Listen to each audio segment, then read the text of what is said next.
আর building এর জায়গা ওইগুলো আইনভাবে করে দেওয়া। আগুন ধরার পরে হয় তাহলে কি অবস্থা? আজকে যদি অগ্নিকাণ্ড হয়, যদি অগ্নিকাণ্ড হয় তাহলে কি করবেন? এই হবে ফায়ার ব্রিগেডিং কিচ্ছু নেই, তখন ভাঙবে অসম্ভব।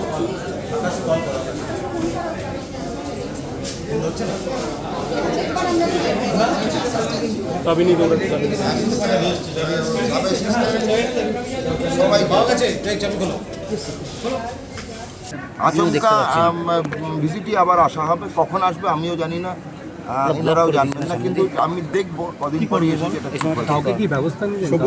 এখনই ব্যবস্থা নেওয়া হয়নি। আভ্যন্তরীণ ব্যাপার, প্রিন্সিপাল ম্যাডাম এমএসবি স্যারের সঙ্গে আমার কথাবার্তা হয়েছে, কিছু কিছু তো সকাশ হবে। বহুদিন ধরে যারা আছে এবং পরিষেবা দিচ্ছে না সরকারি কর্মচারী, তাদের ব্যবস্থা যেটুকু যথাযথ ব্যবস্থা নেওয়ার নাম হবে। ডাক্তার পরিষেবা যেটুকু নেই এখন অব্দি রুগীর, আমি অনেক জায়গায় ক্রস সেকশন আমি রুগীকে কথা বলেছি, সবাই কিন্তু পরিষেবা নিয়ে কোনো রকম প্রশ্ন করেনি এখন। হ্যাঁ, যদি আমাদের মনে হয় যে প্রিন্সিপাল ম্যাডাম বা এমএসবিপি স্যার এরা যদি মনে করেন যে আমাদের আরও কোনো চিকিৎসকের সংখ্যা বাড়াতে, নিশ্চয়ই করবে। এখনো এখান থেকে পরিষেবা দেওয়া হচ্ছে, রেফার যদি হয় সেটা যতটা বিরত থাকার একটা কারণ হতে পারে, বেডের সংখ্যা কম, আর আইসিইউ বেডের ব্যাপারে সংখ্যা কম, সেটা তো আমি মানছি, বেডের সংখ্যা কম, সেটা বাড়ানোর জন্যই তো আমি বললাম জমি দেখা। প্রত্যেকটা মেডিকেল কলেজের প্রত্যেকটা ওয়ার্ডের সিসিটিভি মনিটর হবে। প্রথমে সরকারি হয়েছে, এখন এরপরে রুরাল হসপিটাল, মহকুমা, জেলা, প্রত্যেকটা হাসপাতালের প্রত্যেকটা ওয়ার্ড আমরা সিসিটিভি কন্ট্রোলে আনছি। এর সঙ্গে বেসরকারি হাসপাতালও ঢুকছে, ছোটোখাটো কাজ নয়, বড় কাজ। 15 দিনের মধ্যে চালু করা হয়েছে, দেখে নেবেন, আজকে যারা গেছেন তারা দেখে নিতে পারেন, দেওয়াল থেকে দেওয়াল, স্বাস্থ্যভবন থেকে মনিটর।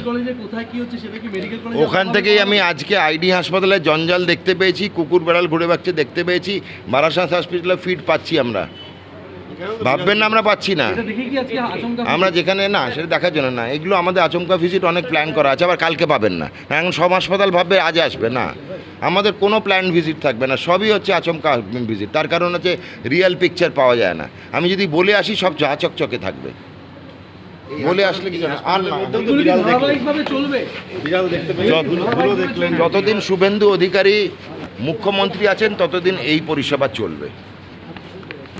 বলছি এই হাসপাতালেও বিড়াল দেখলেন, সবই আছে, আমি কাউকে দোষ দিচ্ছি না। এখনই আমাদের যেখানে ফাঁক আছে বিড়াল পরিষেবা নিয়ে আমরা কলকাতা কর্পোরেশনের সঙ্গে কথা বলেছি। অদ্ভুত জিনিস হচ্ছে কুকুরের ব্যাপারে ওদের ডিপার্টমেন্ট আছে, বিড়ালের নেই। অতীতে বাচ্চা মুখে নিয়ে বিড়াল চলে গেছে, হ্যাঁ, বিড়ালের নেই। তো আমাদের তো এগুলো প্রথম থেকে এতদিন কেউ ভাবেনি। 1947 দেশ স্বাধীন হয়েছে, বিড়াল তখনও ছিল, কেউ তো ভাবেনি, আমরা প্রথম ভাবা শুরু করেছি।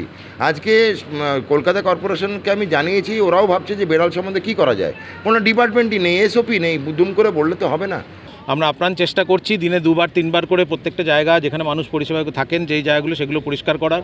অলরেডি এর মধ্যে আমরা 2-3 বার করে কিন্তু স্পেশাল ক্লিননেস ড্রাইভ দিয়েও এই পর্যায়ে নিয়ে এসেছি, এবং এটা দীর্ঘদিনের একটা নোংরা জমা জায়গা, সেখান থেকে আমাদের এবং পুরনো বিল্ডিং, যেটা সবসময় পুরনো বিল্ডিংয়ের মেনটেন্যান্স পিডব্লিউডির আন্ডারে আছে, সেখানেও উনি কিছু অভিযোগ করেছেন এবং পিডব্লিউডি তরফ থেকে কিছু গাফিলতি আছে বলে সেটা উনি বললেন, এবং ওনাদের সঙ্গে সেটা অ্যাপ্রেস করেছেন। পিডব্লিউডির যারা আধিকারিক এখানে এসেছিলেন তাদের সঙ্গে বলেছেন যে তাদের তরফেও কিছুটা রয়েছে। তো যেহেতু এটা একটা পুরনো এবং দীর্ঘদিনের বিল্ডিং, এবং সেখানে এই ময়লা বা স্টেন যেগুলো দেয়ালে হয়ে আছে সেগুলো আমরা আপ্রাণ চেষ্টা করেও রেগুলার বেসিসে পরিষ্কার করেও সেটা আমরা করে উঠতে পারছি না। এই রিপেয়ার ওয়ার্ক যেটা চলছে সেটা যদি ঠিকঠাকভাবে পিডব্লিউডি কমপ্লিট করে দিতে পারে, তার সঙ্গে আমাদের যারা স্ক্যাভেঞ্জিংয়ের স্টাফ রয়েছে তারা যদি আরও একটু বেশি সচেষ্ট হয়, আমরা সেই দিকে নজর রাখবো।